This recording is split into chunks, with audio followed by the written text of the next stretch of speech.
ओम कथा प्रारंभ हो तो है, सुनहु वीर हनुमान, राम लखन सिर जानकी, सदा करहु कल्याण, सियावर राम जय जय राम, मेरा प्रणाम जय जय राम।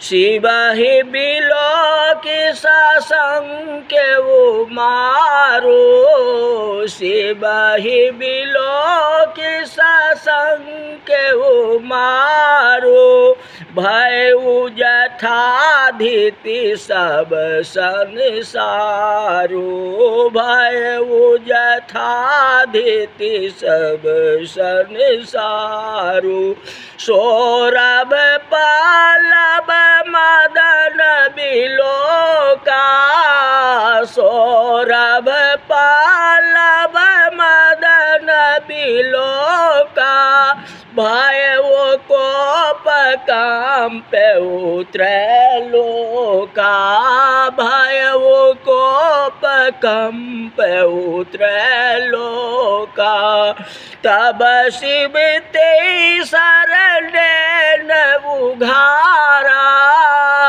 तब शिव ते शरण उघारा, नमः शिवाय ओम नमः शिवाय, नमः शिवाय ओम नमः शिवाय। बोल गौरी शंकर भगवान की जय। गावहि नर मर कट की नाई, सबहि नचावत राम गोसाई। शंकर को देखते ही कामदेव 2 कदम पीछे हट गए, और जैसे ही पीछे हटे, जगत जैसा पहले था वैसा ही हो गया।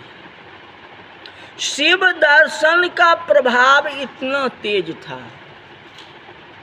उनकी शक्ति को देखा तो कामदेव डर गया कि अब जो है शिव जी से बैर नहीं करना है, क्योंकि शिव जगत के स्वामी हैं। दूसरा, ये यज्ञ में बैठे हैं, समाधि में बैठे हैं। कोई अच्छे कार्य करता हो उसके बीच में बिगाड़ नहीं करना चाहिए, उसकी समाधि को भंग नहीं करना चाहिए, तोड़ना नहीं चाहिए। आजकल लोग जो है कोई अच्छा कार्य करता है तो तुरंत जा कर के कुछ कह सुन करके उसको भंग कर देता है, नष्ट कर देता है। आजकल के समय ये कामदेव के हृदय में भी ऐसा आया। उसी तरह जो है संसार में लोग अपनी दिखावा करते हैं। अपने दिखावा के लिए करोड़ों लाखों अगर खर्चा हो जाए तो कोई बात नहीं है, लेकिन दिखावा होना चाहिए। उसी तरह से कामदेव ने सोचा कि तब हमारी इज्जत क्या रहेगी। आखिर शिव जी तो परिपूर्ण है, शिव जी से बढ़ के तो कुछ है ही नहीं। वो तो समाज में यज्ञ में लगे हुए हैं, वो तो भगवान राम का ध्यान कर रहे हैं। अगर ध्यान को नहीं तोड़ूं तो देवताओं के समक्ष हमें लज्जित होना पड़ेगा। ये क्या काम दे, तू कैसा रहेगा। गया और पीछे मुड़ करके चलाया। मैं तो सोचता था कि तू तो बहुत बड़ा है, बलवान है, तू तो शिव जी की तपस्या को तोड़ देगा, तो तुम भी तो ऐसा ही हो गया। तो हमारी निंदा हो जाएगी, मेरा अपमान हो जाएगा। अपना अपमान और निंदा की वजह से जो है वो अपने प्राण को त्यागना चाहता है। वैसे ही लोग आजकल करते हैं, अपनी इज्जत के लिए, अपनी सम्मान के जो होता है सोचे, चोरी करो, बेईमानी करो, कुछ करो, जैसे हो तैसे जो है अपना दिखावा दिखाए। मान कोई हमारे विरुद्ध न करे, मेरे को कोई अपमान न करे। तो कामदेव भी अपना विस्तार चाहता है, अपना मान सम्मान चाहता है। चाहे शिव जी हो चाहे विष्णु हो, कोई मतलब नहीं है उनको। अपना मान सम्मान चाहिए, इज्जत चाहिए। अपनी इज्जत के लिए, अपनी समानता के लिए कामदेव ने बसंत ऋतु का निर्माण किया। अप्सराओं से नृत्य करने को कहा। गंधर्वों को कहा साज बजाओ, यहाँ से वापस जाएंगे तो हमारी कोई कीमत नहीं रहेगी, मेरा कोई मूल्यांकन नहीं होगा। जैसे इसमें अपनी मृत्यु ही होगी ना। कामदेव को विश्वास है कि अगर शिव के समक्ष हम जाएंगे तो हमारी मृत्यु हो जाएगी, मेरा कुछ बस चलने वाला नहीं है। लेकिन यहाँ जो है मान सम्मान की बात है। दूसरा कविता में कहा गया, जीवन कहता है बढ़े चलो, पीछे मत देखो मुड़कर। जीवन कहता है तुम आगे ही बढ़ो, पीछे मत करो। तो भगवान ने कर्म करने के लिए संसार में भेजा है। कामदेव जो है कर्म कर रहा है। दूसरी भावना है, अगर अभी कामदेव के जिह्वा पर सरस्वती नहीं बैठती और कामदेव शिव को यज्ञ को भंग नहीं करता, तपस्या को भंग नहीं करता, तो शिव जी का मन नहीं घूमता और शिव जी फिर दूसरी विवाह नहीं करते, समाधस्थ में रह। जो ऐसे व्यक्ति जो 87 हजार जो है वर्ष जो है समाज में बैठने वाले हैं और फिर समाज में बैठ गया और करोड़ों वर्ष अगर बैठ जाए तो तारकासुर क्या कर देगा, पूरा संसार को नष्ट कर देगा। तो कार्तिकेय का जन्म कैसे होगा, और कार्तिकेय का जन्म नहीं होगा तो तारकासुर नष्ट कैसे होगा। इसीलिए कामदेव की जिह्वा पर सरस्वती बैठ गई। जो असली मन था वो असली मन को कामदेव ने छोड़ दिया, बसंत ऋतु का निर्माण कर दिया, अप्सराओं को घोषित कर दिया। वीर पुरुष के कदम जहाँ पड़ गए वहाँ से वापस नहीं आते। बसंत ऋतु का निर्माण हुआ, कमल खिलने लगा, भमर गूंजने लगा, अप्सराएं नृत्य करने लगी। कामदेव ने बहुत प्रयास किया पर शंकर की समाधि नहीं टूटी। कामदेव परेशान हो गया, अप्सराओं को कहा नृत्य बंद कर दो, इष्ट समाधि नहीं टूटेगी, हम दूसरा उपाय करते हैं। आम के पेड़ के डाली पर जाकर के कामदेव बैठ गया। सौरभ पालब मदन बिलोका, सौरभ पालब मदन बिलोका, भय वो कोप कंपे उतरे लोका, भय वो कोप कंपे उतरे लोका। कामदेव ने भगवान शंकर के वक्ष को लक्ष्य किया।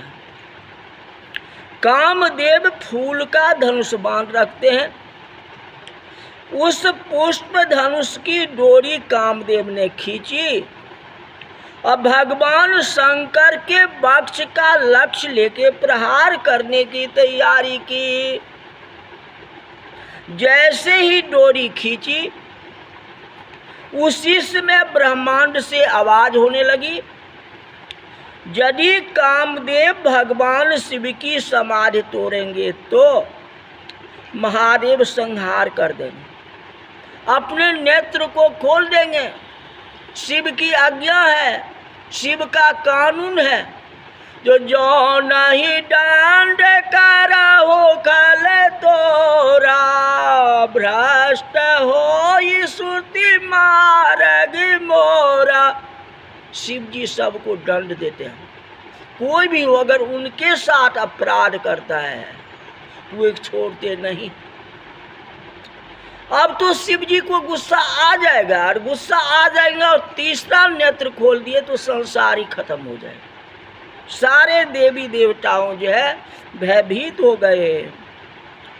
जो ब्रह्मांड को समय से पहले जला के भस्म कर देगा, देवता डर गए, बिजली चमकने लगी, जंगल में दवानल लगने लगे, जब कामदेव ने प्रत्यंचा खींची और शिव जी के वक्ष का लक्ष्य लेके प्रहार किया तो शिव जी का सोम स्वरूप समाधि में लीन हो गया और बाण के लगते ही डोलने लगा। धीरे धीरे समाधि में से नेत्र खोले, चारों तरफ नजर घुमा करके देखा कौन है जिसने मेरी समाधि में विक्षेप डाला है। जैसे जैसे शिवजी चारों तरफ देखने लगे वैसे वैसे ब्रह्मांड कांपने लगा। कहते अब तो हो गया, अब समाप्त हो गया कि शिवजी चारों तरफ देख रहे हैं। किसको क्या कहेंगे कोई ठीक नहीं है।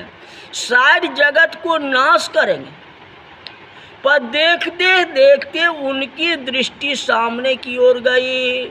सौरभ पल्लव मदन बिलोका। अब कामदेव भी डर गया, जो शिवजी अब चारों तरफ देख रहे हैं, किसी तरह मेरे को ढूंढ ही लेंगे, उससे अच्छा मैं ही प्रकट हो जाता हूँ। तो आम के पत्ते से शिवजी को देखे किसने? कामदेव ने। शिवजी भी उनको देख लिए। तो अगर आप गलती एक्सेप्ट कर लेते हो तो महान से महान भी अपराध हुआ होगा तो माफ हो जाता है। तो कामदेव ने अपराध किया है तो अपनी अपराध को क्षमा मांगने के लिए छिप करके शिवजी को दर्शन करता है। कहाँ से? आम के पत्ते की ओर से। शिवजी अब मुझे माफ कर दो, अगर तुम्हारे सामने जाएंगे तो मैं तो जल जाऊंगा। डर रहा है, ले शिव जी छोड़ेंगे नहीं कामदेव को, क्योंकि तूने तो अपराध किया न। अपराध का दंड तो तुम्हें मिलेगा ही। जो नहीं दंड करो खल तो चाहे लाखों तुम कुछ भी करो, मेरा तुम दर्शन करो, मेरे सामने आ जाओ, कुछ भी हो जाए। पहले तो तूने मेरे को जगा दिया न, तो जगाने का फल तुम्हें मिलेगा। क्योंकि जो नहीं दंड करो खल तो अगर दंड तुमको नहीं देंगे तो मेरे को वेद पुराण में कौन मानेगा, कौन कहेगा जो शिव जी है कि नहीं। आम के वृक्ष की डाली में छिपे हुए कामदेव को देखते ही यह ख्याल आया, कामदेव ने मेरी समाधि तोड़ी है। अब पर्दाफाश हो गया, कामदेव भी सामने है, शिवजी भी देख लिए, दोनों को विश्वास हो गया। कोई किसी ने कुछ नहीं किया किसने? ये कामदेव का सारा करामत है जो मेरे समाधि को तोड़ा है। शंकर जी क्रोध में आ गए, नेत्र एक क्षण में लाल हो गया। अरे तूने ये क्या किया? अपराध करके तुम माफी मांगते हो। शरीर कांपने लगे, कंपाहट के साथ सारा ब्रह्मांड भी कांपने लगा। सारा जगत मुसीबत में पड़ गया। भगवान के रोंगटे खड़े हो गए। शंकर क्रोध में आ गए, रौद्र रूप को धारण कर लिए। समुद्र खलबला गई, मुसीबत ही मुसीबत हो गया। कामदेव ने मेरी समाधि तोड़ी है और तू सामने आकर के मुकरता है। शिव जी को काल भी व्याप्त हो गया। तुलसीदास जी कहते तब शिवती सर नैन उघारा, तब सबती सर नैन उघारा। शंकर भगवान ने तीसरा नेत्र खोला और तीसरे नेत्र से काम पर दृष्टिपात किया। देखते ही काम जल करके भस्म हो गया। अब कुछ नहीं। कई लोग कहते हैं जो तीसरा नेत्र क्यों खोला? बैठो। इन दोनों आंखों से काम को भस्म क्यों नहीं किया? दो आंखें तो शिव जी के पास थे ही। कामदेव के भस्म करने के लिए तीसरा नेत्र खोलना चाहिए। दो नेत्र से काम नहीं होने वाला है। इन दोनों आँखों से काम और बढ़ता है कि सबसे बड़ा पापी जो है आँख ही है। आप किसी वस्तु को देखते हो, आपका मन जो है चलायमान हो जाता है, फिर हाथ उस वस्तु को पकड़ने की इच्छा करता है। ये दोनों आँखें जो है पापी है। जब तक हम तीसरा नेत्र नहीं खोलेंगे तब तक काम नष्ट नहीं हो सकता। ये दोनों आंखें तो कर्म चक्षु हैं। किसी का सौंदर्य प्राणी को देखता है, कामनाएं कम होने की बजाय जो है बढ़ जाती। पर कर्म को खत्म करने के लिए मानव के जीवन में साधना का तीसरा नेत्र खोलना चाहिए। प्रत्येक व्यक्ति खोल सकता है, साधना करे तो खोल सकता है। उसी का नाम तो शिव है जो तीसरा नेत्र को खोल दे, और प्राणी उसका नाम है। जब तक प्रारब्ध पूरा कर सके तब तक आँख न खोलें। संभावनाएं तो सभी में है, शक्ति भी सभी में है। अपना तीसरा नेत्र खोलने के कारण कामदेव का नंबर 3 है। इसीलिए 4 पदार्थ है ना जी, धर्म अर्थ काम मोक्ष। तो धर्म अर्थ काम, तो काम जो है तीसरा है, क्योंकि शिव जी ने तीसरा नेत्र को खोला, क्योंकि कामदेव को भस्म करना था। इससे तीसरा स्थान जलाने के लिए तीसरा नेत्र को खोला। अब जो है काम जल गए हैं। जब तब शिव तीसर नैन उघारा, देखत काम भयो जड़ छारा, भस्म हो गया है। अब इसके बाद क्या होगा ये कथा कल बताएंगे। आज की कथा यहीं तक रही। जितना हो कथा को प्रसार करो जी, जितना हो मोबाइल से कनेक्ट करो, एक दूसरे को बताओ। डेली राम कथा यूट्यूब पर भी चल रही है, वहाँ भी देखो, फेसबुक पर भी देखो। जितना धर्म हो धर्म करो, तुम्हारा जीवन सुख में हो जाएगा, हमारी जीवन भी सुख में हो जाएगा। विश्व का कल्याण होगा, संसार का कल्याण होगा। बोल शंकर भगवान की जय।